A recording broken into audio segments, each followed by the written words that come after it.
Good afternoon, everybody. Welcome to the No BS TED Show. This is Ryan from No Border Sports, the No BS part.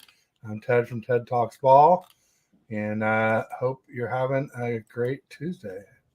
Not a victory Tuesday, but a pretty pain-free loss Tuesday, I would say. Yeah. Yeah. I just rewatched the game, and I'm not mad about anything, really. Elijah Mitchell made a kind of a mistake that I didn't like to see. They talked about it at the game. Um, I'm sure everybody saw it. He got in the defensive end, and the tackle pretty much broke the tackle's engagement with the defensive end, causing the defensive end to get a clear shot at Darnold and sack him, causing the drive to stall out after the Rams were up a point on us. So, and his fumble at the end is I didn't think he was going to be able to march down the field.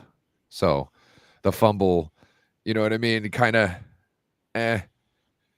I don't see him doing that in a regular situation, being all you know what I mean, like try to make whatever work when the clock isn't ticking down like that. I don't know. I was surprised about how well Sam Darnold did.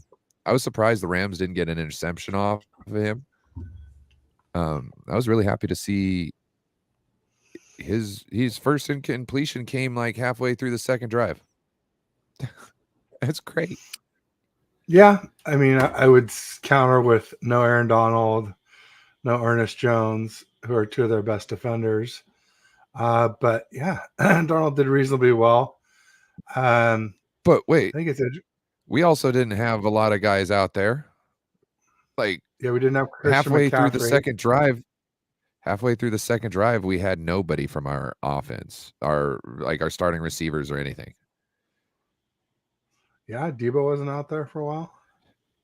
Debo wasn't out there from like the half. Like I said, like I don't even know if they came out in the second series. I just remembered about the time where Sam Darnold threw his not interception, but his incompletion. Brandon Ayuk wasn't on the field, and Debo wasn't on the field, and yeah, it was Ronnie Bell, it was Braden Willis, it was Ray McLeod, it was Conley.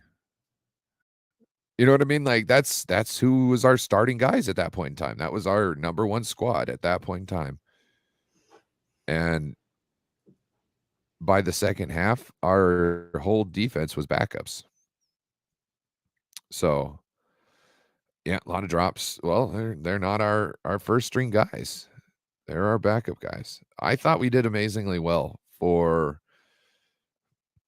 that. Oh man, our linebackers did so well, I thought. Our backup linebackers. I thought they did a really good job. I remember it was a play action play. And these are our backup linebackers, and they just stood there. They didn't get sucked into it. And they got back into their protection in their zones. And I just was like, man, they did a really good job. It's like that's what our first stringers do, and Dre do. They're very good at figuring out whether it's a run before it's a run. You know what I mean? They're very good at that, and our backup guys are just as good. Again, without Cooper Kupp, without Kyron Williams, but yeah, Joe Noteboom, and obviously Matt Stafford. But Carson Wentz played pretty well. They had Carson Wentz. Yeah. Whoever you can't put Carson Wentz and Sam Darnold in like same. Okay? Sam Darnold and Carson Wentz aren't same, bro. Whoever makes it to the Super Bowl should just sign Carson Wentz as their backup QB if he's available, because he's now beaten us in 2020 with the Eagles. He beat us, and then in 2021 with the Colts, he beat us. And now in 2023 with the Rams, he beat us. He's 3-0 against the Niners. We could have beat his ass that game if it was a real game. And I don't want to take anything away from the Rams and their win. They finally got one. They deserved it. It's been a long time coming for them. I feel so good for Peo to get that off his back. You know what I mean? All those Rams fans. There you go. But did you see Peo's prediction? No, what was his prediction? Oh, I quote tweeted it on the site. I called him Nostrapeo because he predicted the Rams would make the playoffs. He predicted that they would go to play the Cowboy or the Lions in a revenge game for Goff or revenge game for Stafford, depending on how you look at it. And he predicted that the Rams would win. So he didn't get it all, but I think it was smart to post it this. He got enough of it right that I think it's fair to post it up and take your flowers, even if the Rams don't win. And I wouldn't be surprised to see the Rams beat the Lions. I'm not saying I'd necessarily bet on it, but the Rams are one of my teams I'm, most worried about. And people, I put a quote out there on the timeline saying Rams and Packers are the two teams I'm most worried about. And people are like, oh, well, they're blah, blah, blah, blah, blah, all the stuff. I'm like, well, I'm not saying I'm particularly worried. I'm just saying more than Cowboys and Lions. And I don't really think much of them. Yeah. The Bucks and Eagles don't even rate in this conversation for me. It's those four teams for me. But real quick, to do what we've done consistently against the Rams in the regular season is not something that is normal, because they're not a shit team by any means. They're a very talented team. Well, for us to continuously get wins against them in our own division where they see us a lot and they can game plan. They have to game. I mean, you have to respect the fact that they, even though they might not be as talented, can beat us at any moment in time because they see us all the time and they know what we do. That's right. Got Daniel Berry Sports Highlights in the house. All this time he's been stopping by the channel. Never knew he was actually a Rams fan. So don't go to his channel. Don't follow him. Don't give him like. No, I'm just kidding. He's cool. It's all good.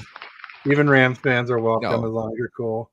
So that's fine. We got Randy Daytona, Elite Daytona in the house. So let's get it on. A lot of drops.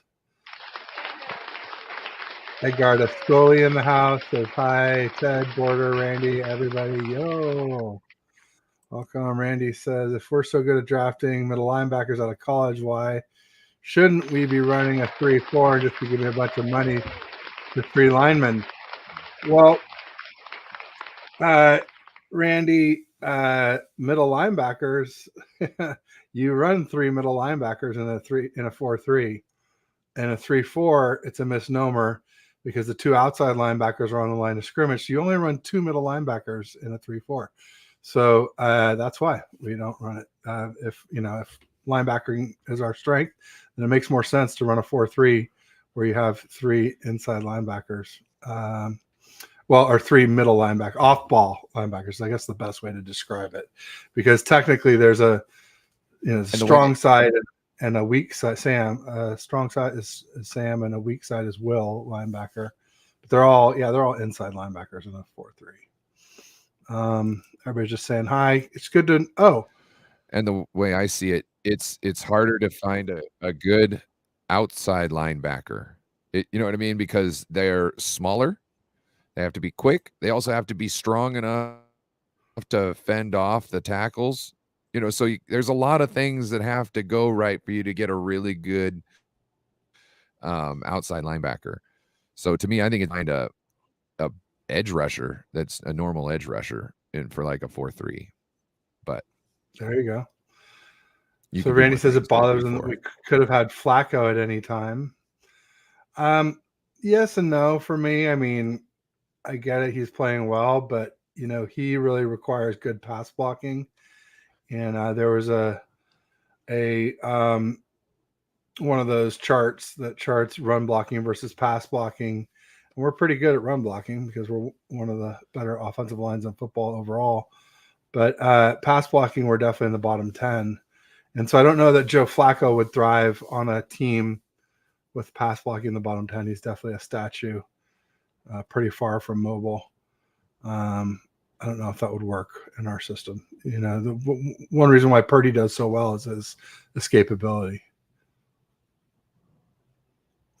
Got Carcast in the house. He says, "Yo, Eagles, you frauds." Yes. Go ahead, Ryan, if you're going to say something like that. Be sure and check out Carcast channel too. Yep. Make his intro. I mean, I will say it will really bother us if we lose to Flacco in the Super Bowl again. It'll really stink. After already losing to him when he was with the Ravens, if we lose to him, that's a real possibility, folks. I mean, I really feel like our two biggest threats, should we make it to the Super Bowl, which we should, that our two biggest threats are the Ravens, number one, and number two, I'd say, is the Browns. Yeah, that's how I would put them. Hey, real quick, a friend of the show, Steven, I can't remember what the tag is. It's like, don't bother me. Yeah, don't bother me. He lost his father. Oh, no. Yeah. So everybody, if you see Steven, give him your thoughts and your prayers or whatever you do to, let people know you're with them through a hard spot. Please make sure you do that. I was in Terradome's chat this morning and I heard that and I, it felt real bad. Well, hopefully he's staying clear of social media. It's the last place you want to be when you're hurting. Just a toxic cesspool that is Twitter. X, well, he was on he was on YouTube. So if you see him, if anybody sees him out there, just let him know that everybody's thinking of him. Absolutely. Prayers up for Steven, aka Don't Bother Me, with an MI. I think it's MI at the end. Yeah, but he predicted his own team to do that. Sounds like he predicted Texans or Buccaneers to do it. Where did I don't know where that was he talking Carson? About or Peo? Oh, maybe Peo. Yeah, that's probably it. Yeah, but still, a lot of us had the Rams at 5. I had them going back to running back 5-12, and I wasn't joking when I said that either. I really meant that I thought they were going to. I mean, I figured they'd be better than 5-12, but not making the playoffs. That's for damn sure. When I talked, there are a couple of scouts I'll give some props to. John Vogel, who's a Eagles fan, and Alex Barber, who's a Steelers fan. When I talked to both of them during the offseason, they both said they thought the Rams would be better than I thought they would be. Maybe not good enough to make the playoffs, but good enough to make it tough on the Niners and Seahawks coming out of the West to make the playoffs. Tougher, due to they swept the Seahawks, and the Seahawks missed the playoffs. So Rams made it really tough for the Seahawks. So did we. We swept the Seahawks too, but I don't know. That wasn't so surprising. I don't know what's up with the Seahawks. The Seahawks should, to me, they should be a better team. But when you watch them, they're not. They should be lights out in that secondary, and they're not. Like, the talent they got back there, nobody should be getting a pass in on those men. You know what I mean? For the most part. And Joe keeps talking about pass rush. Joe is a Seahawks content creator. Go check him out. Seahawks Talk. If you want to learn more about the Seahawks, our division rival. But he thinks it's just pass rush. And I'm like, I don't think it's just pass rush. It's run defense, too. They get quick stuff, too. I think it's their scheme. Their whole scheme on the back end, I don't think it caters to how talented those guys are. Maybe you need to let them play free so their talents can do all the heavy lifting. You know what I mean? Like when Fred Warner was in his second year here, Saleh was saying, I took stuff off of Fred's plate so he could play faster. Ever since then, Fred has been the best linebacker in the league. Because all he had to do was let his instincts and his talent do the work.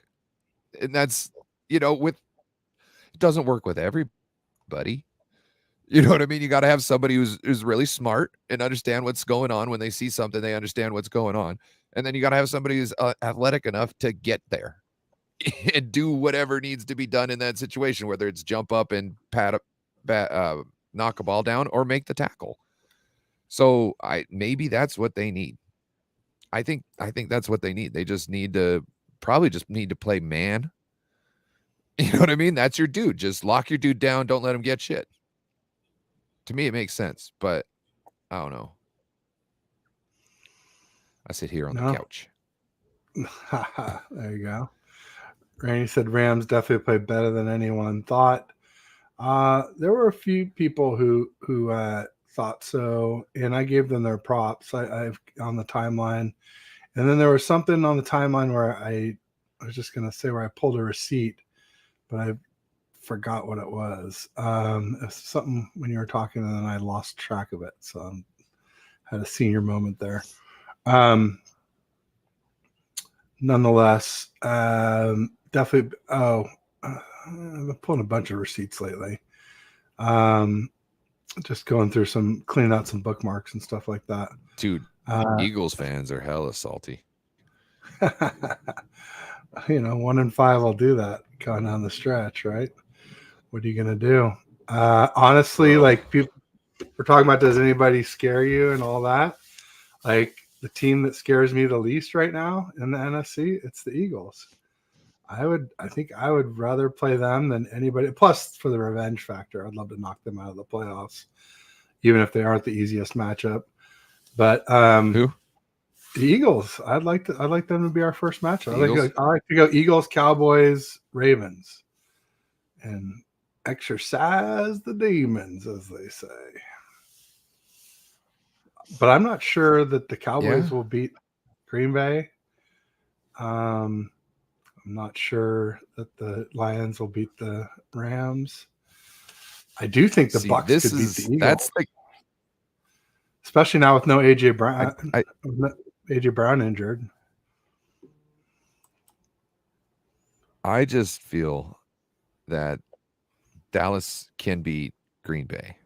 I think that's, to me, that's a thing that's going to happen. I have a feeling that the Rams will beat the Lions. The reason being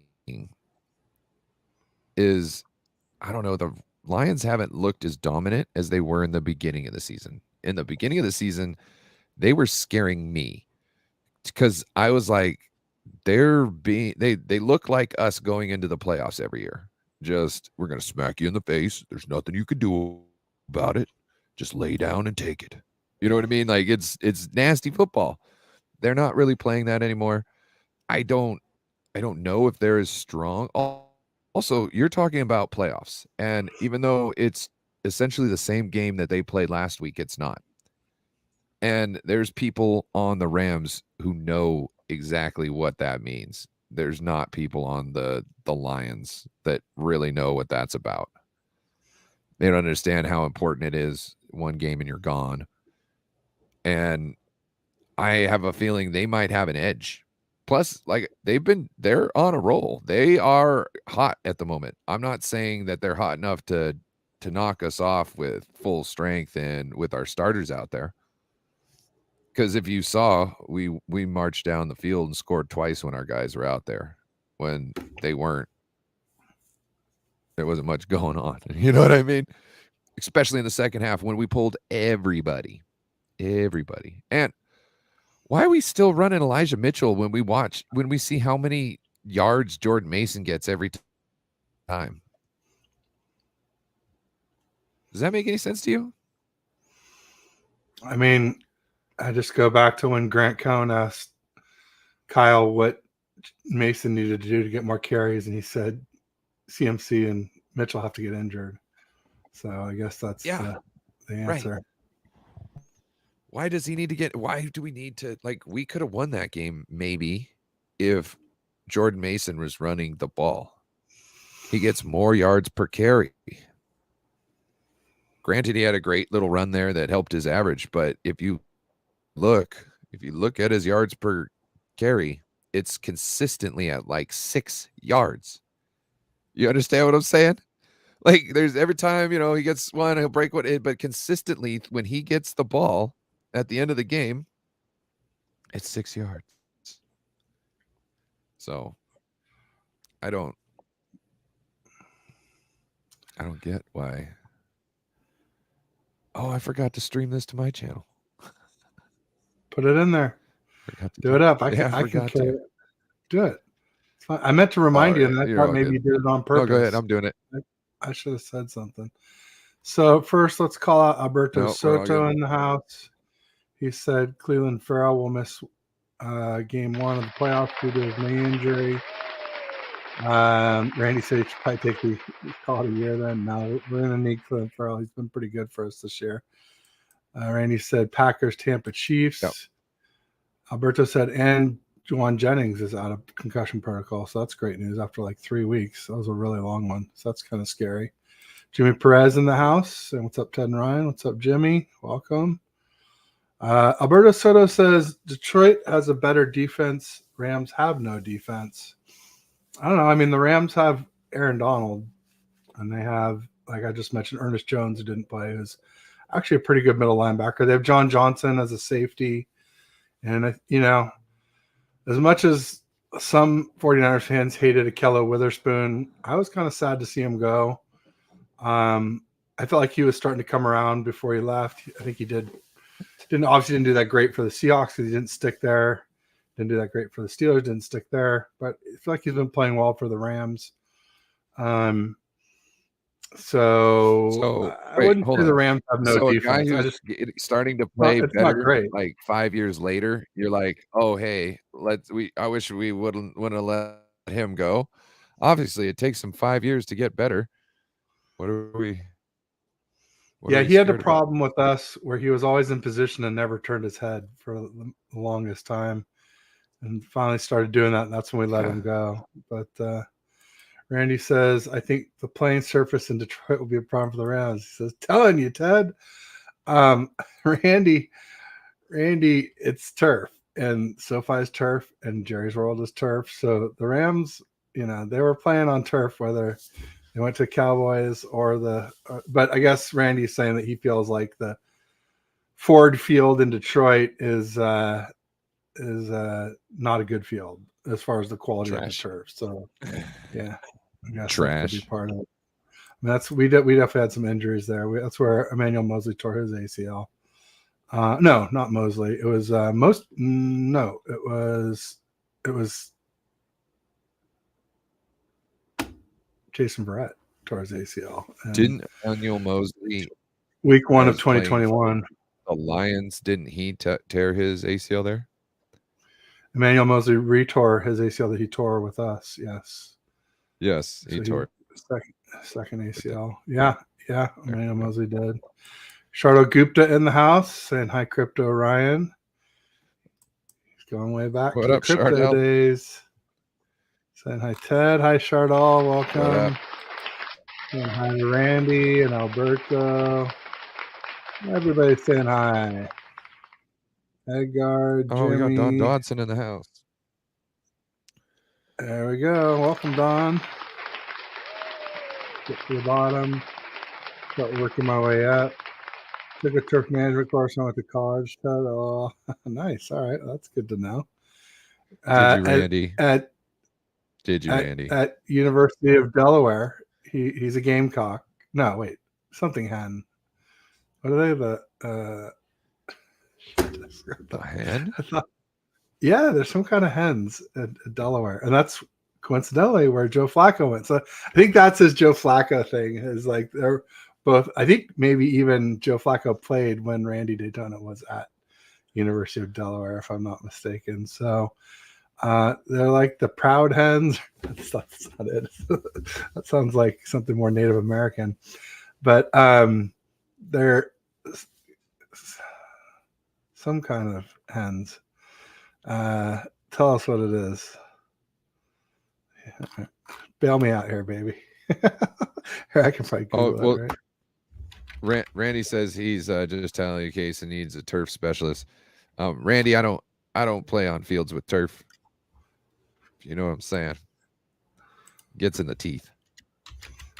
Oh, D-O-D. Just saying. All right, Fighting Blue Hens. Oh, Fighting Blue Hens. oh That's yeah. Detroit Fighting Proud Hens. Blue Hens. That was close. That was close. Got Alberto McNiner in the says the house. only thing I could say is Detroit is missing one key player. That is Sam Laporta, and that could hurt Detroit. Yes, he's a very Yeah. big part of their offense. Yeah.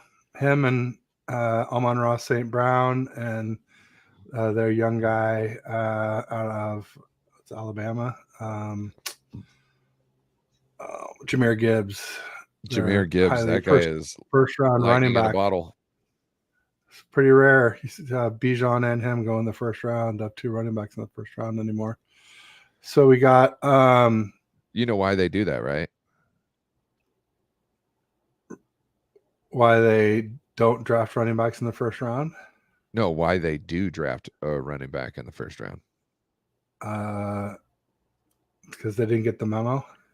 No, the fifth year extension. There you go. So you don't have to pay him. You still don't pay him a second contract, but you get 5 years instead of 4. Exactly. And then you can franchise tag and do all that sort of thing. All right, get a couple more years on the tag. Yeah, exactly. Dave McNiner in the house. Make sure you check out his channel, everybody.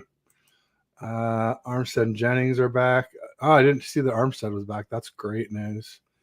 He's a huge loss to this defense. I saw him and George Kittle talking, and I thought that was a wonderful interview.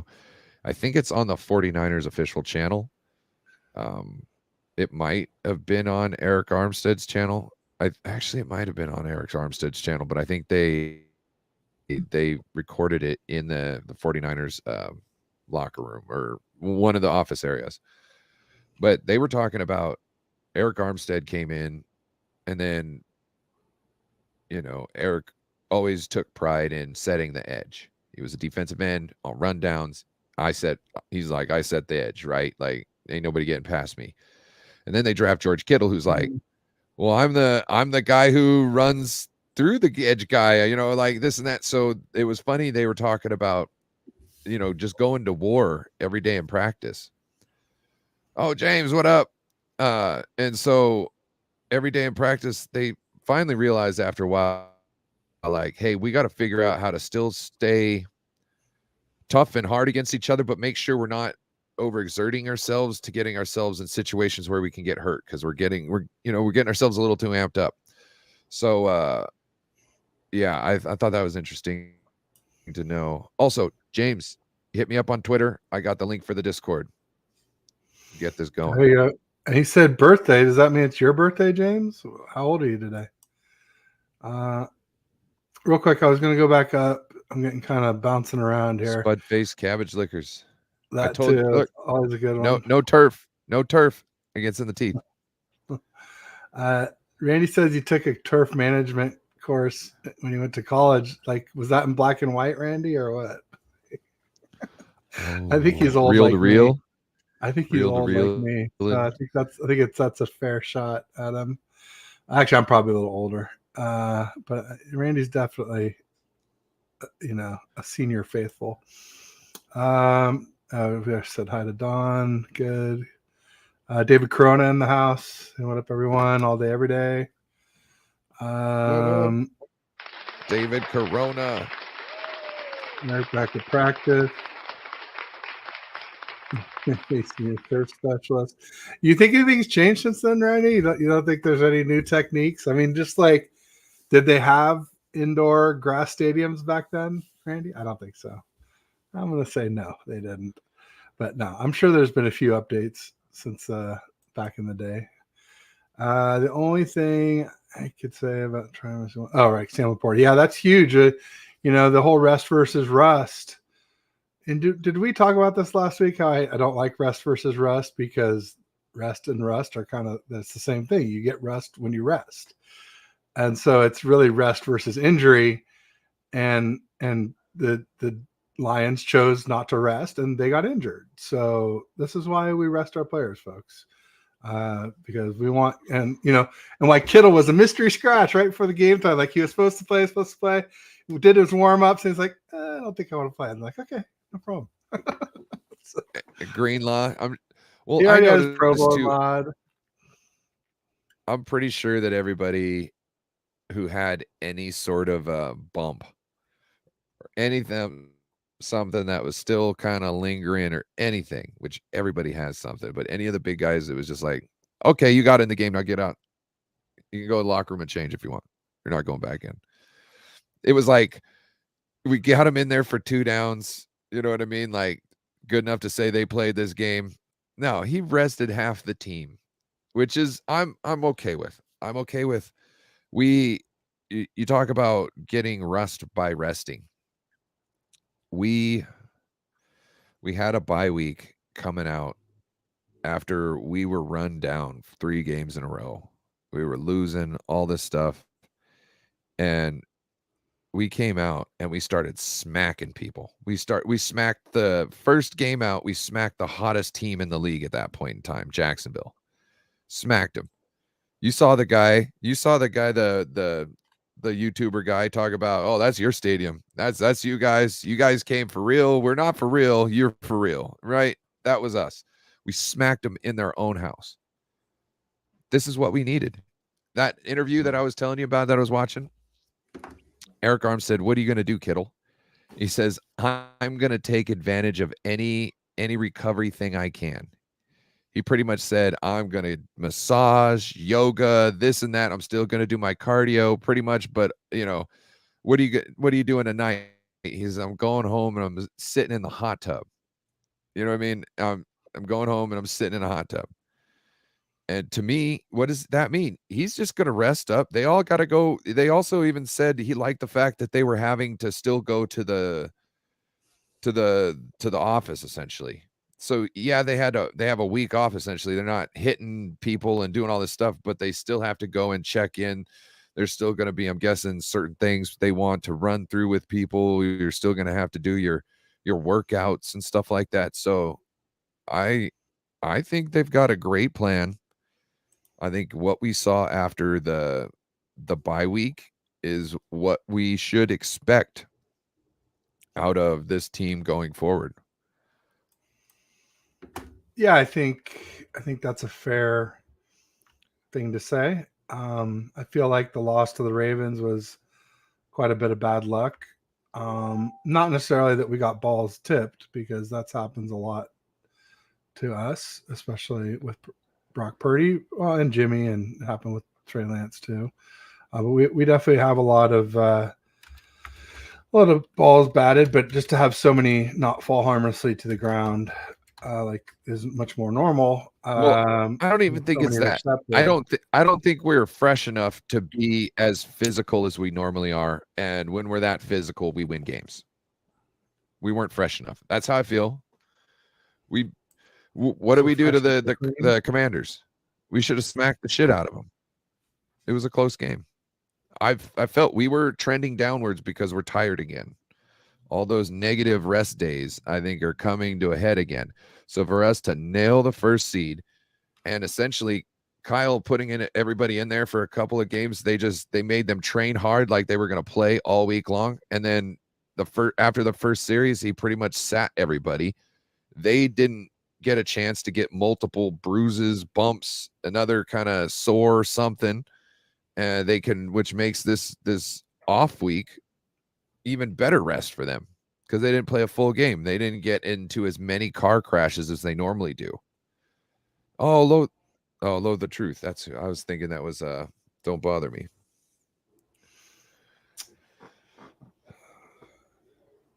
No worries. We'll keep an eye out.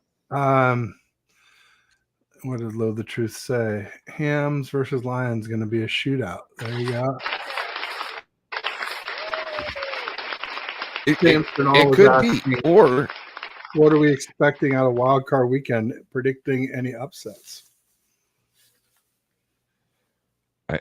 Rams over Lions. I feel if the Rams can get out to a lead early, I think that might be a big thing, because I don't know if the Lions or have the fortitude yet. You know what I mean? Just a They thought. definitely don't have the Not saying they Laporta don't. team. I said they definitely don't have the Laporta And team. that's another thing. That's I was terrible. so sad to see Laporta go down. Yeah, he's been having a hell of a season. Him and Gibbs, the first rookie duo for any team ever to have double-digit TDs in their rookie seasons. That's incredible. An all-time Sam Laporta just doing good work for the Iowa tight ends. You know what I mean? Like just continuing the tradition. And I'm not an Iowa fan, this and that. I like to see guys who play good football, and Laporta, Kittle, they all play really good football. Even you know what I mean? Like, Noah Fant isn't bad either. He's not in that same category, but Noah Fant's a pretty good tight end too. Yeah, he's not. But so yeah, I mean, I wouldn't be surprised to see the Rams beat the Lions. I think that game's pretty much a coin flip. I think, I don't know, did I say this to you last week that I think if the Rams weren't really trying to win on Sunday, that it was because all things equal, if they felt like they had an equal chance to lose to Detroit or the Cowboys, and they're like both indoors, they're both on AstroTurf, that the Rams really didn't want to lose to Goff because, well, then why'd you trade the 2 first rounders for Stafford? Because that's people that are very QB win centric will focus on that, and they will say, "Oh, you should never have traded for Stafford." I don't. If Sean McVay is making decisions on that, he should be fired.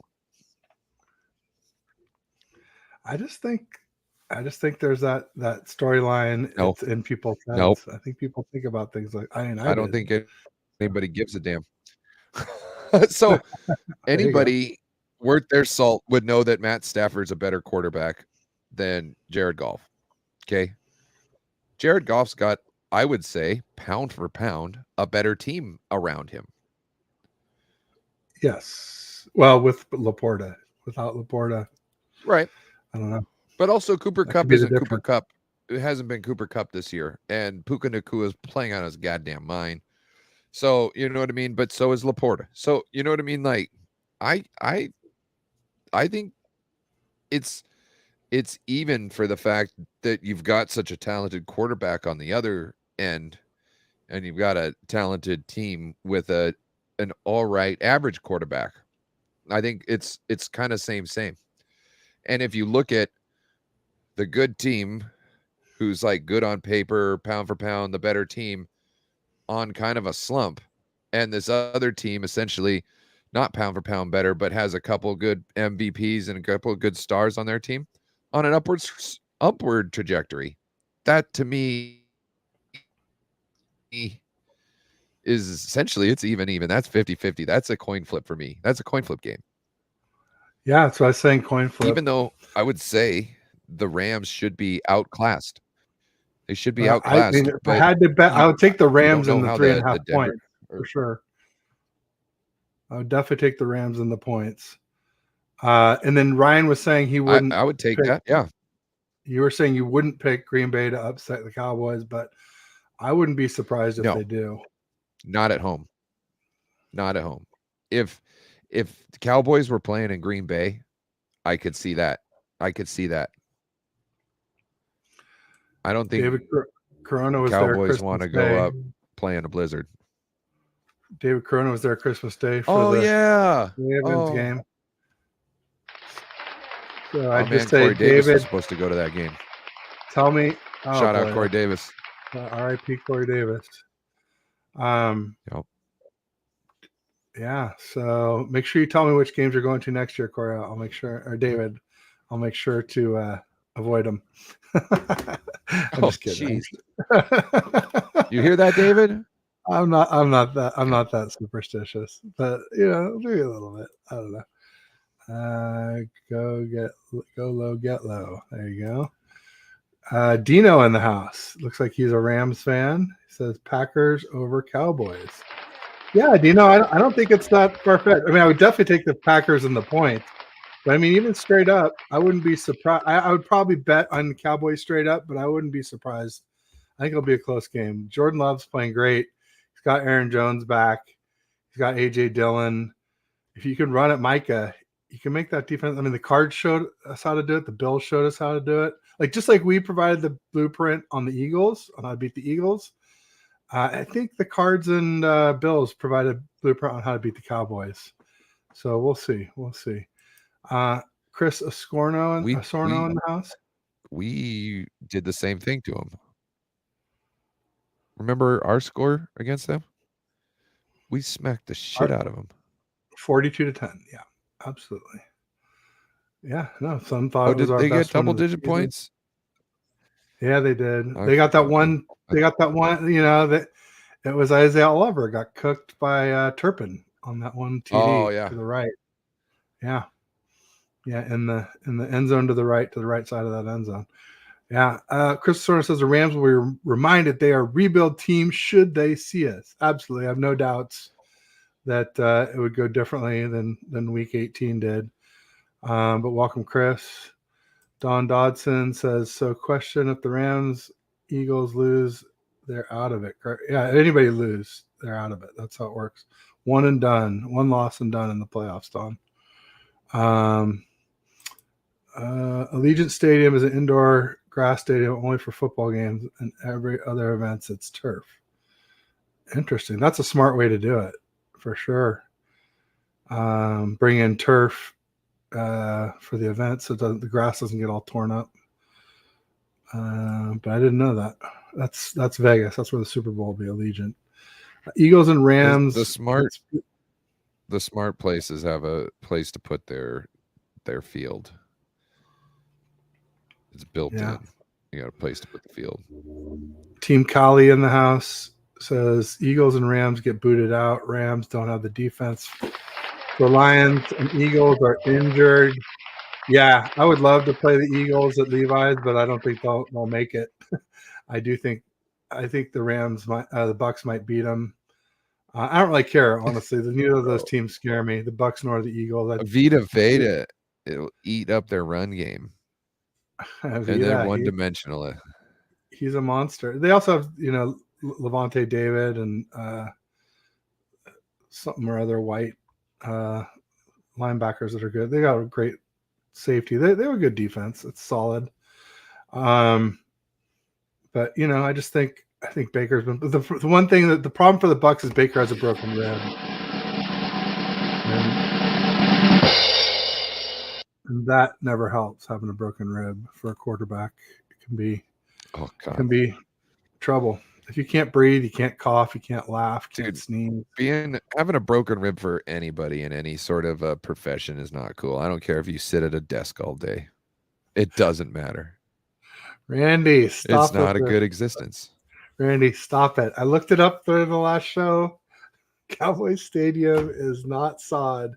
It is artificial turf. It's just greener than the other artificial. It's more verdant green, whereas like Ford Field is sort of like a army green, a drab green, a grayish green that really looks like turf. The Cowboys turf looks like grass, but it ain't grass. It ain't grass. Ready? The only two stadiums are Allegiant in Vegas and State Farm in Arizona. That's it. That have real grass in a dome. In Arizona, even the dome opens. And if the Cowboys lose as well. Yeah, if the Cowboys lose, that means the Packers win. That means we don't have to watch any other games to know that we play the Packers next week because they are the lowest seed. If they win, we automatically get the Packers at Levi's. But as I've been saying, I'm more worried about the Rams and Packers than I am about the Cowboys and Lions. And I'm not worried about the Seahawks and Bucks at all, or very little. Not the Seahawks, the Eagles and Bucks much at all. Yeah, when I say that I'm worried, keep in mind I'm not very worried, right? I mean, that's the part that some people mistook on the timeline. Like, oh, how can you be worried about these things? I just meant more worried. Doesn't mean very worried. Just means I'd rather play the other teams. That's what it means. I think we have more margin for error against the other teams, in my opinion. Turf guy, I'm hired. Randy, let it go, brother. Let it go. Eagles are a definite L. Never seen a team hit the floor harder than them before. Yeah, and now AJ Brown's injured Holy too. moly. Yeah. I mean, I tried to warn Eagles fans last year that the Super Bowl hangover is real, especially for Super Bowl losers. And they were like, well, not for us. We're going to be better. Look at our draft class. And I told them, I'm like, you let all your middle linebackers go. You gave us Javon Hargrave. You know, you let CJ Gardner-Johnson go to the Lions. And, you know, yeah, you had a bunch of good-looking draft picks. And guess what? 50% of draft picks fail. And the 50% that don't fail, a big chunk of them aren't great as rookies. So, you know, it seemed like an easy bet for me that their defense would regress. Not to mention that they lost Gannon and Steichen as well. And they're like, oh, we won't miss Gannon, but it seems like they missed both. If you ask me, Sirianni. All they're trying to do is draft Georgia's defense. Yeah, that's all they want is that championship defense. They just want to put that together, and that's how they win. We did break. Yeah, couldn't happen to a nicer coach though. Couldn't happen to a nicer coach. Have the season you deserve, Nick Sirianni. Yeah, he's awful. Damian Lee in the house. Rams concern me too, Damian Lee. Rams concern me too. Avoid his peakups. No, I'm messing around. Oh, you're up there a minute. Yeah. You don't know David Corona. Shout out, David. I'll jump down and work my way up from here. So Rams, yeah, they concern me too. Absolutely. They're arguably the hottest team in the NFL right now. Maybe them or the Ravens. Sirianni is the most overrated coach I've ever seen. Absolutely. And I just see him be like, yeah, I'm gonna get an offensive coordinator and I'm gonna tell him make offensive plays and then call him, right? And then I'm gonna get a defensive coordinator and I'm gonna get him to call the plays and make the defense. And I'm gonna sit back and tell everybody you're doing a good job or you're not doing a good job. I don't know why he's not doing a better job. I told him he's not doing a good job. He just seems like that type of a guy to me, where he doesn't really bring much to the table. Like, what is he, an offensive or a defensive minded coach? How come he's got these coordinators? If he's such a good offensive or defensive minded coach, then why isn't he like taking over one or the other? Because he's not. He's just an all right coach at that, and he just knows how to manage people together, I guess, which I'm guessing is not that effective. Puppet master. Yeah. I kind of like Harbaugh. He's like Puff Daddy. Congrats to Harbaugh. I almost titled the show Harbaugh is a champion, and I was like, I'm just keep it to NFL. But do you know who Puff Daddy is? Yeah, Puffy Combs, Sean Puffy Combs. Well, not all the new allegations that came out, but he's kind of like he's kind of like, you know, singing on all the dancing in all the videos and singing on the songs. You know what I mean? Like he's doing all this extra stuff when like he's taking all this credit for being a genius when really it's just the people he's hired to do stuff. You know, like lay the track, rap on the beat. It's all those people that he puts together to make these hits that actually do what everybody likes. It's not him that brings anything really to the table that's profound. You know what I'm saying? Yeah, I know what you're saying. I agree. You're just taking a cut of everybody's paycheck, you know what I mean, for just essentially asking them to come. It doesn't make sense. Management fee. Yeah. Low the Truth says, yeah, I think Mike Evans is going to cook Slay, Eagles secondary. Don't forget Chris Godwin. Don't forget Rashad White, their star running back. They have a good trio there in the Bucs. And, you know, the Eagles had their trio of shout out, AJ Brown, Devontae Smith, and Dallas Goedert. But now they're missing AJ Brown, their number one receiver, their physical guy. He's a lot like Debo.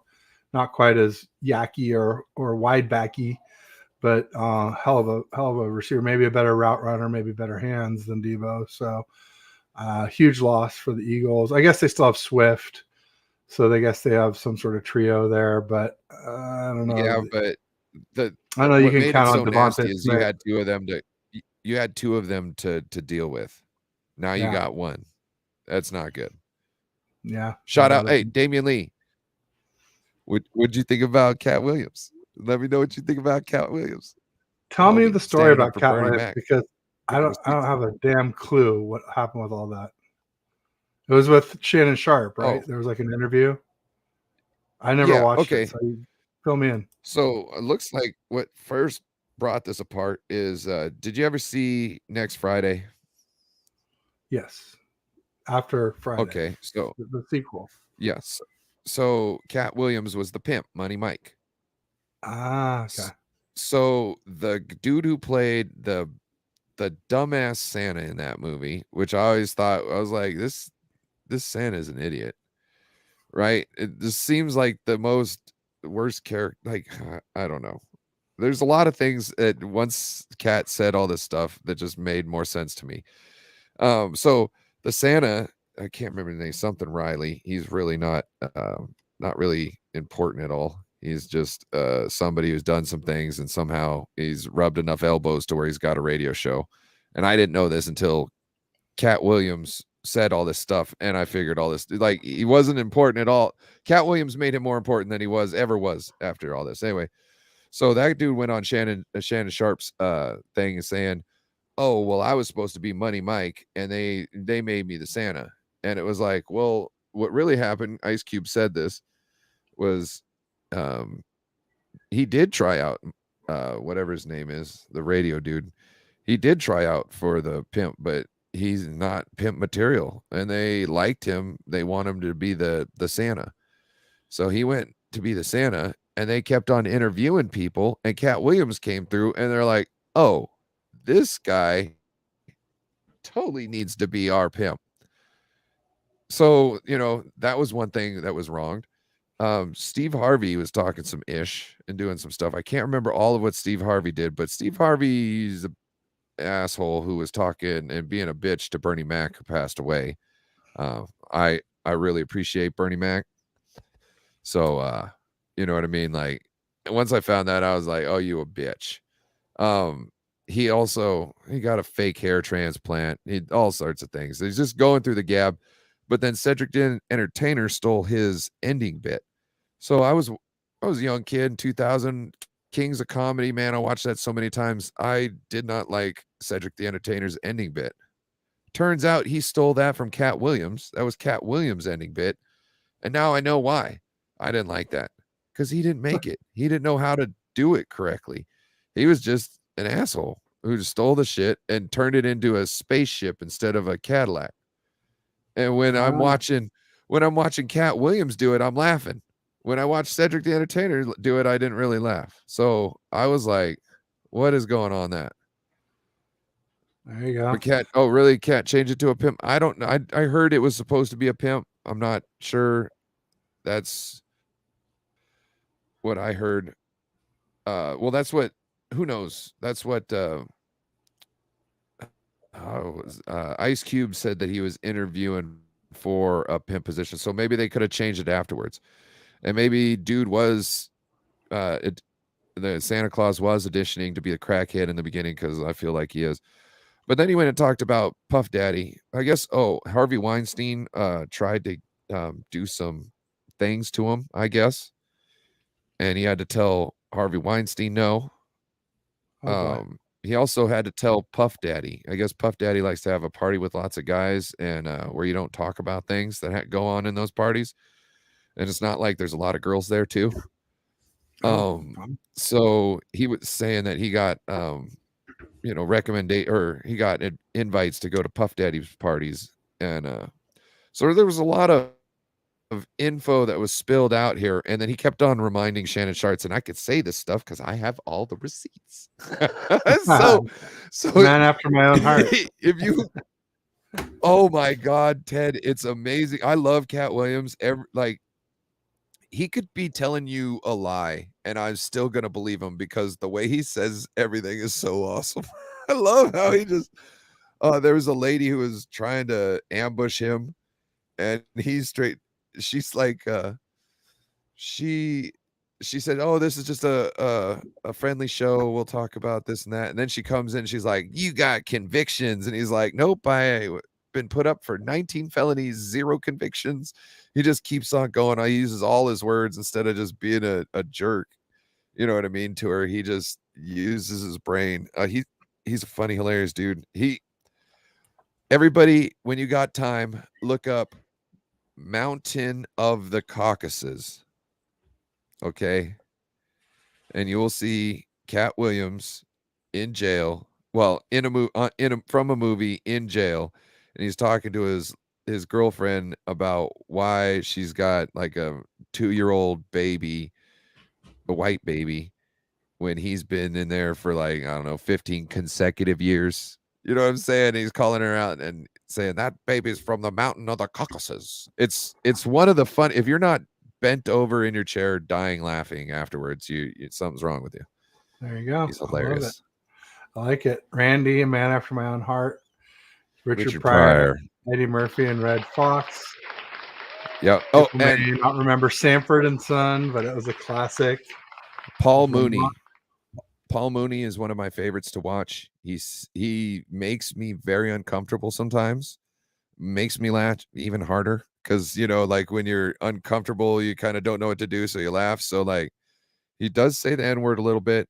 It's not like I go around reciting his jokes, but he's hilarious. And he used to do a lot of writing for Richard Pryor.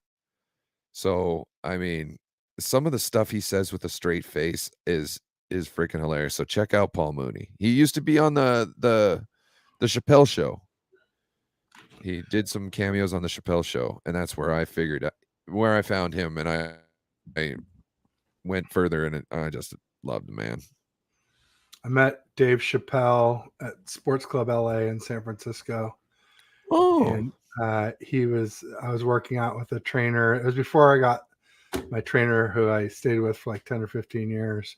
I was kind of bouncing around. It was my wife's trainer and named Rick. And he's like, "Hey Ted, you know who this is?" And I said, "That's Rick James, bitch." And I thought Dave Chappelle would love it, and he just didn't even smile, nothing. I was like, "Damn, that's cold, tough crowd." But Chappelle's hilarious. He's very smart. You know what I love about watching Chappelle's stand-ups? You're gonna laugh your ass off, but you're gonna feel emotion about something at some point in the night, and you're gonna learn something. He always leaves you with a thought. Whether you're white or you're black, there's a thought about, and there's like a story behind. At the end of his shows, he wants you to leave with something. And I always appreciate that because it reminds me of how really at the bottom line of all this, we are human. When you watch one of his shows, you'll see at the end of it, it reminds you that we're all just humans. No doubt George about Carlin. It. Yeah, George Carlin. And hilarious. Yeah. Don Rickles. Don Rickles. Yes, Robin Harris. Right. When I saw that you said Robin, yes, Robin Harris. Yep. Gone too early. They were talking about Robin Harris this morning in Terradome's chat. Yep. So someone in the chat, Dawn, was saying, it looks like we signed someone from the Chargers. I saw that we worked out Casey Hayward today, so that's probably who it is. He's a cornerback. But I didn't see that we signed him. Maybe there was some newer news. So far, I just see workouts. But I wouldn't be surprised if we sign. We need cornerback depth, especially with Ambry Thomas getting hand surgery. They say he'll be back next week, but who knows? Hands are pretty important for a cornerback, I'd say. Yeah, but he's getting a club, so I'll take a club over a hand any day. What wide receiver wants to get beat with a club all day? I I remember when Kalen Williams had that club. I remember when Garrison Hurst had it. He ran for like 200 yards on the Cowboys with like a cast on his arm. Shout out Garrison Hurst. I remember when Jimmy Ward had it. He did not play well with the club on his hand. That was against No. the Chiefs and a few other teams there in the middle of 2022. Alex Smith in the house. Welcome, Alex. I hope you're enjoying. Alex? Hope you're enjoying retirement. What do you mean by worry me? Most have sucked. He's saying the NFC teams because my title of my show is "Do any NFC teams worry you?" I just mean, are there any teams that you think have a chance to beat us? Especially like say we had some injuries or some things go wrong, some miscues. Which of the teams do you think has the best chance to beat us? Is sort of maybe a better way to phrase it. Said most of them suck. I don't know if I go that far. I don't think. I think the Cowboys suck versus us, but versus the rest of the league, the Cowboys are pretty good. Well, not the Bills or the Cards, but George Carlin, yeah, he was a very interesting guy for sure. That's the imposter. The imposter. Oh, RSR. Yeah, they got the fake accounts and the. I'll give him the boot. Bye bye. It's the kid in the house. Salute to No Border, Ted, 49ers faithful. Welcome. What up? It's the kid. You got anybody in the NFC? In the NFC that kind of gives you any worries? So Detroit and Los Angeles. So at least they play. So one of them be gone. Give me 1 sec. Yeah, that's what we've been. Well, we did take a break for a second to talk about great comedians there, but well, we were talking about Cat Williams. Yeah, no, that was fun. Absolutely. CB Robin Harris, amazing. Another comedian, I guess. Don was a riot. Yes, Don Rickles. Don Rickles. He was a little bit PC, but the best comedians are like we say, like dad jokes don't offend anybody, but these aren't very funny either. So. Speaking of dad jokes, but his whole shtick was essentially he only roasted essentially the people that he liked. So yeah, he was saying this horrible stuff, but he really actually appreciated those people. And everybody, like I watched Denzel Washington stay on stage on, I think it was Letterman, while Don Rickles came out. And Don Rickles just dressed Letterman up and down and praised Denzel Washington left and right, like he was like God walking on earth. You know what I'm saying? And he, just berated him up and down. And yes, at times he would say, discouraging things about black people and whatnot. But that was always like, he's doing it on the Sammy Davis Jr. thing. It was a different time also. He started cutting his teeth, talking shit to mobsters. You know what I mean? Like that was the guys he was making fun of in the beginning. The people with the pinking rings that could have you rubbed out in the middle of the night. And he just took that and just went on everybody. You know what I mean? He loved everybody. He appreciated it, all sorts of people. It just, you know what I mean? His comedy sense, he was the Dean of Mean. Like he was supposed to attack you for everything. And that was his shtick. Everybody knew. Like Denzel Washington wouldn't sit there and, he's laughing. He's not even talking to him. And Denzel Washington has got his hands over his face like this because he's laughing so hard without looking at him that looking at him would just be too much. You know what I'm saying? Like, what is up with that? Dave Attell, Doug Stanhope. Yes, they're very good. Very good. Doug Stanhope is awesome. Dave Attell is a genius. He will never tell a joke the same way once or twice. He will always tell it a different joke, and he'll always kind of get the same laughs, which is not what most comedians do. They will hone in the same joke in the same way, just kind of try and figure out how to make it the best. So they'll add a little something or take a little something away each time to kind of figure out where it goes. David Tell doesn't do that. He's got a great mind and he just hits them. Shout out to David Tell. What do we think about the AFC brackets? Ooh. Well, I don't want to see the teams I don't want to see in the Super Bowl are the Browns and the Baltimore Ravens. Okay, fair enough. I know everybody wants to do all this, like, let's, get revenge, this and that. Cool. All right. Look, I'm down for that. But you really want my fair assessment? I don't want to see either of those teams, because those are the teams I feel have the best shot to beat us. And who knows? They might be more beat up by the time they get to us than we will be by the time they get to them. By the time we get to them. But those are the teams I don't want to see in the Super Bowl. I wouldn't mind a little revenge on the Chiefs, but I don't think they'll make it. Oh, yeah. That would be, if they could somehow limp in there and we could just, Highlander them off and then, take their power. And then, we got the dynasty for the next 5 years. I'm down. Cool. Totally cool. Randy says agreed. Don't want to see Browns. You know what I'm talking about. Yeah. Those are probably my big three, Texans. too. I love the Texans this year. Shout out Dino.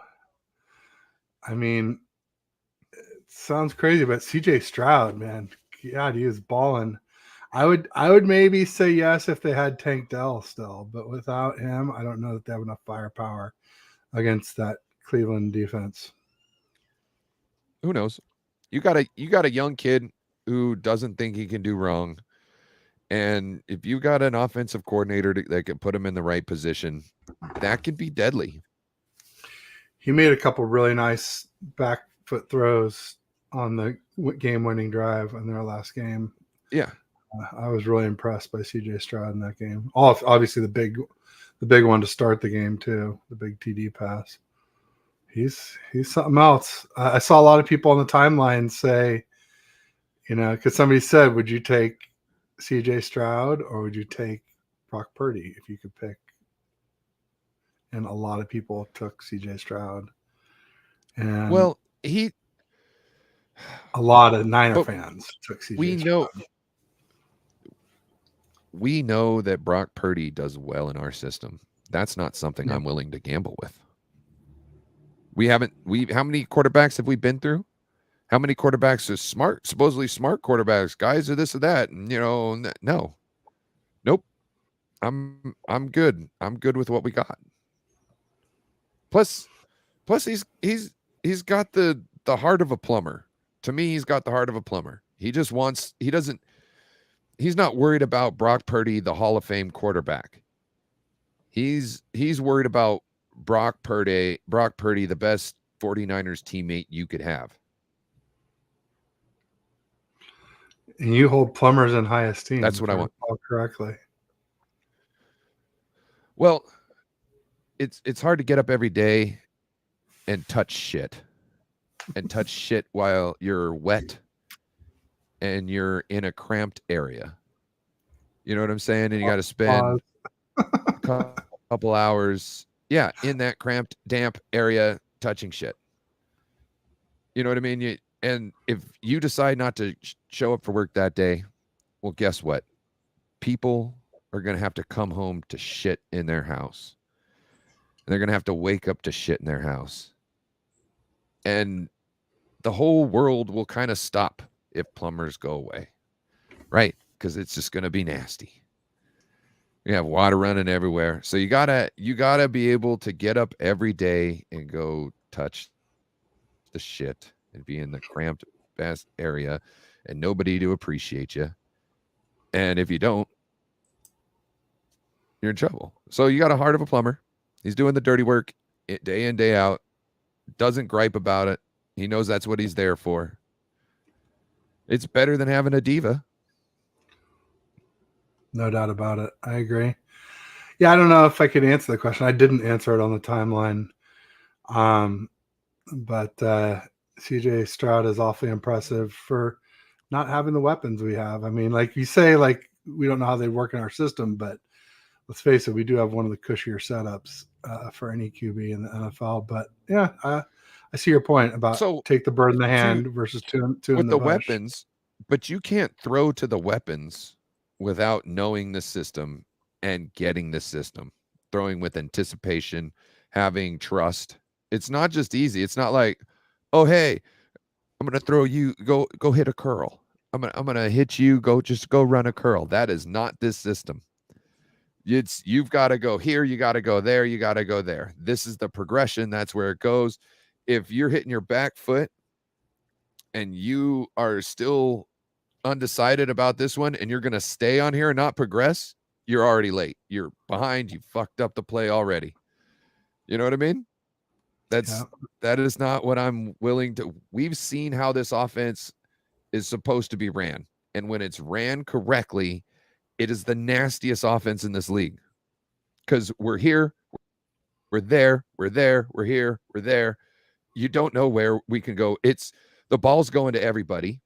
The ball literally goes to everybody until somebody sneaks out.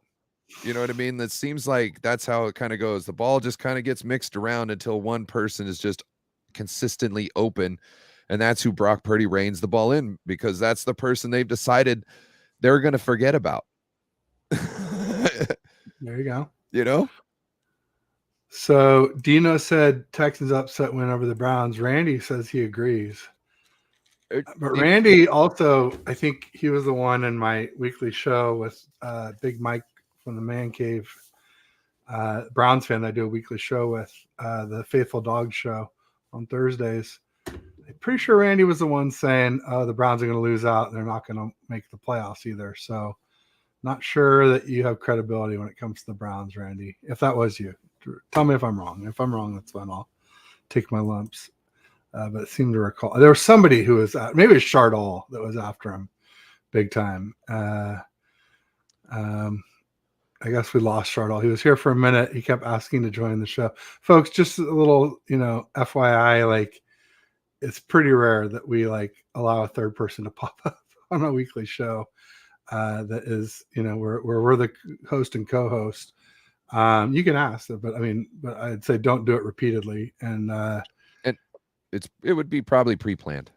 Just to go out there. Yeah, there was one time I did it where I was with Pete Pedro and Gammon Brown asked to come up, and he goes on a lot of shows, and he's pretty well spoken. And I was like, hey, I'm okay with it if my co-host says, and Pete said sure, so that's fine. It's just hard though, because you also don't want to put your co-host on the spot by saying that, because then it's like, oh, as a parent, you get this with your kids where you're like, oh, go ask mom, make her say no, and it's like you need to be a united front, and I don't want to ever set anybody up to be the bad guy when I'm like, oh, well, it's cool with me, So anyway, it puts us in an uncomfortable position.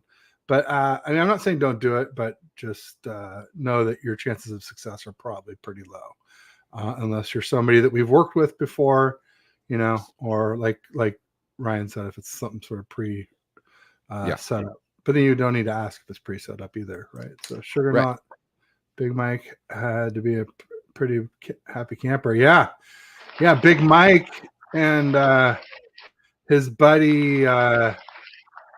Who's his buddy? I got it saved. Give me a minute. They do it. He does another show with a Browns fan, and it's a AFC North show. Bobby G.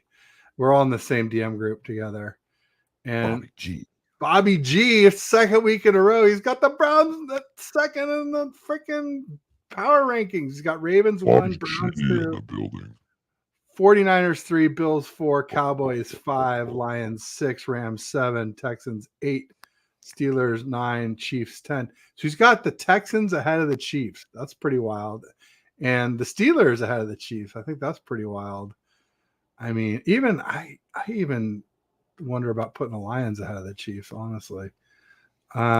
Just because Patrick Mahomes, even if he only has Kelsey, and even if like his receivers can't catch a damn thing, the refs are going to help the shit out of him in the playoffs, right? I don't think it can hold water this year. I mean, not to win it all, but I mean So I don't think they can to hold beat him the up. Dolphins at home. I think they can. Let's talk about it. Do you think the Dolphins can win at Arrowhead? No. And it's not because of the refs, it's because they don't do well against good teams. They just don't have what it takes to stand up to good teams. They're not, I guess, physical enough. To me, that's what I see. They're not physical enough. Once they get smashed in the face, it seems like they go into a shell. I don't think they're the team yet. No, they barely beat. The only really winning team they beat was the Cowboys, and the Cowboys barely beat any winning teams. Like the only winning teams they beat were the Dolphins and the Eagles. So The Cowboys are paper tigers. yeah, they are. But yeah, But I think they're better than Green Bay. I think they I I think think they have they a better team. I just don't know that they're playing better right now. okay. But that's fine. That's Green Bay, Jordan Love, something else, and he's been doing it with nobody. I think they're getting Christian Watson back, and they just got Aaron Jones back, and it's just like Aaron Jones. He's not Christian McCaffrey, but he's definitely in that conversation of the top I rushing, haven't seen who receiving they were played running back. lately, but what teams were they played? Any good teams that they played lately in The, this last run where the they came Pack. out I top? mean, well, they played a really good defense in the in the Bears defense and played well against them, but obviously the No. offense is not great. No. Let's see. I'll take a look here in just a sec. If I could ever get there, NFL. Here we go. Yeah, I mean, I don't think they've played like a murderer's row or anything, but so just beat the Bears. They beat the Vikings before that. They beat the Panthers. Lost to Tampa. Lost to the Giants. Beat Kansas City. Beat Detroit. Beat the Chargers. So like like I said, Detroit. I don't think they're that good. They also beat the Rams early in the season, but the Rams weren't very good early in the season. So, but the Packers have had a lot of injuries though, and I think they're starting to get a little healthier. And then Sugarnut says Browns had a miraculous season. Yeah, they obviously losing Deshaun Watson, losing DTR, Dude. Hey, beating think us about with freaking PJ Walker, and then now the Flacco. they gave Deshaun Watson all that fucking money, and all they needed was Joe Flacco. All they really needed, they already had, was Baker Mayfield. Man, they had just kept Baker. Right? Baker, you good? Baker's pretty good. At least right now, he's played I pretty think he's good this year. I think he's a piece of shit of a person. Great on commercials and Yeah. an all right quarterback. Yeah. I also picked the 3 losses in a row, but picked the Jags too. Yeah, I remember that. Randy picked the Browns to beat us, the Vikings to beat us. He picked the Bengals to beat us, but he just took it one too far. He took the Jags, and we smoked them 34-3. If the Cowboys wasn't our best win of the season, that was. They're tomato potato. Eagles is pretty good too, but the third, not allowing them to score a TD was pretty big. He's a trip, yes, indeed. He's an interesting character for sure. The Bills are legit too. I like Josh Allen. Yeah, I pulled some Josh Allen receipts today because there were people saying he wasn't elite early this season. I was like, y'all are crazy because he threw a few interceptions. Like now he's like the highest rated quarterback by PFF. It was like Josh Allen, Dak. Was it CJ Stroud? Who was the third? I forget who the third one was, but I'll pull it up. And then Purdy was the 4th highest ranked by PFF quarterback in the NFL. And that's interesting because last week I had Purdy at 3-6 in my rankings. And I almost thought about moving him up this week, even though he didn't play, just because of how badly some of the Oh, other shut up. You're really going to move him up without him playing? I was thinking about it. I didn't. I Oh didn't my do it. God. If But you're I gave lucky it you some. didn't do that. I would have talked shit. I would have talked shit just to let you Feel know. free anytime, right? Feel free. I You appreciate can't some good you banter. can't move up on a week you didn't play I'm pretty unless sure Kurt Bankert moved him up, and I follow his unless rankings pretty unless closely. somebody in front of you just s the bed, but still I don't think a game a game can really throw you like I don't know 3 spaces Yeah. down, No, yeah, you're right. A lot of these right? guys have a lot bigger bodies of work. They shouldn't be that volatile. No doubt. No Yeah, doubt. Oh, I chose not to. I guess I made the right decision, at least in yeah, Ryan's eyes. That's good. yeah, But yeah, yeah. somehow I didn't find it. I must have scrolled too far back.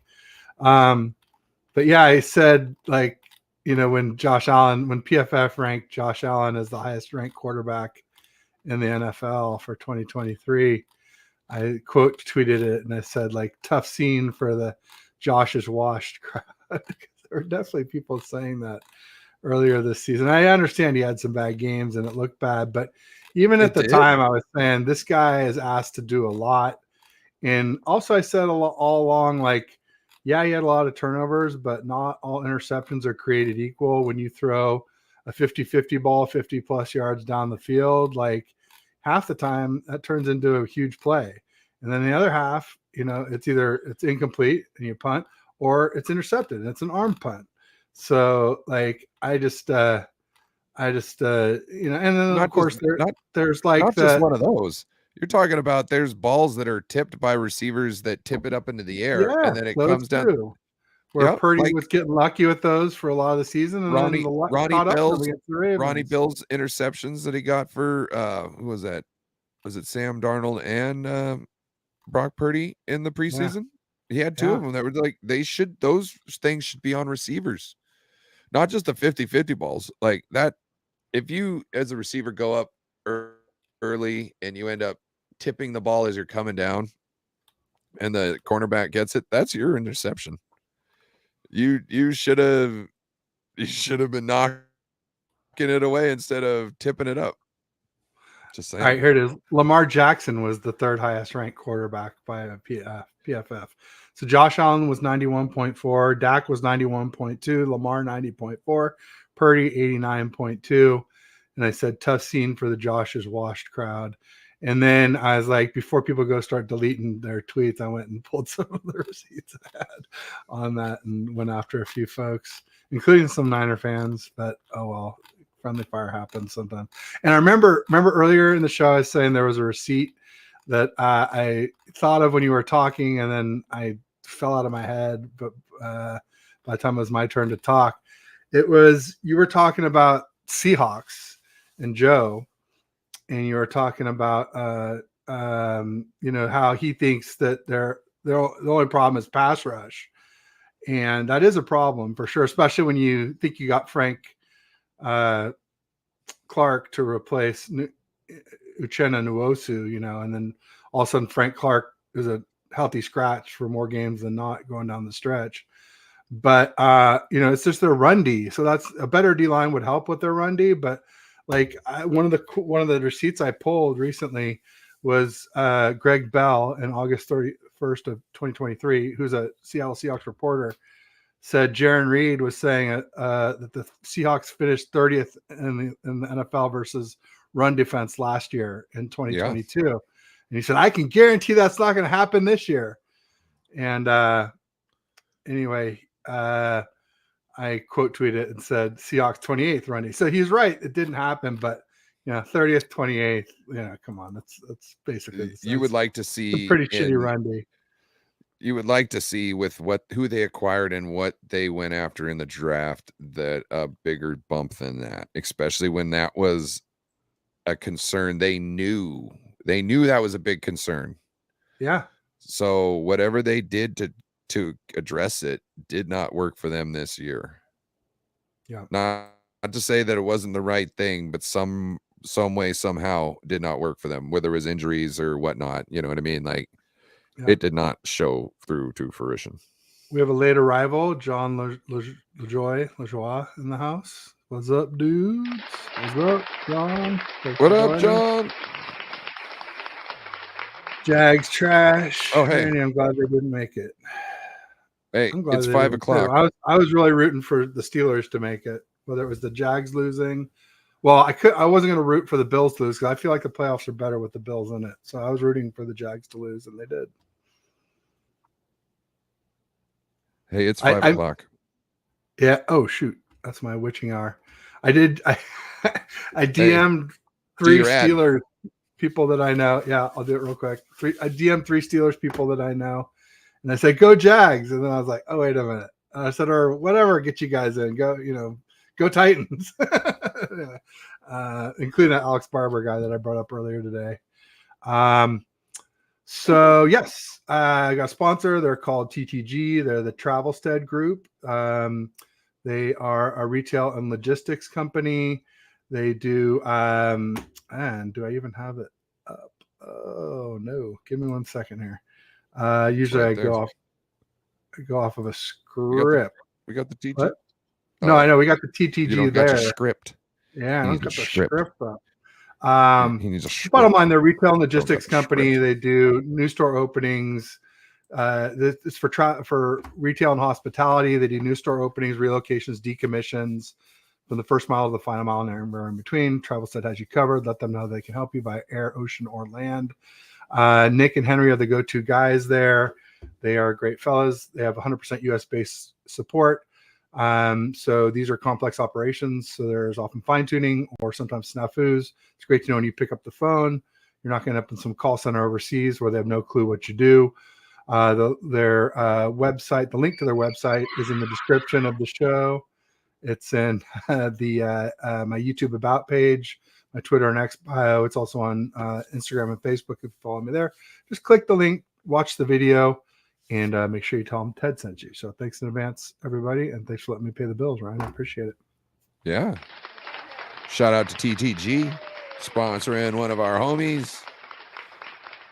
Always like to see him get the cake, right? Yeah. Yeah. Jags did spiral, absolutely. Yeah, people are starting to compare Trevor Lawrence's numbers to Mac Jones. Lawrence's are a little better, but not compared to 15th overall and number 1 overall. I would chill on that. I wouldn't say Lawrence is a bust. Like, I didn't say it. I'm just saying he's definitely shown the best progress out of all of them. No, I'm talking to everybody else. Yeah. Yeah, Christian Kirk was huge for them. I feel like that's true. He's turned into a pretty good. Well, I think Calvin Ridley's pretty good too. But yeah, it helps to have their number 1 wide receiver is a number 3 wide receiver.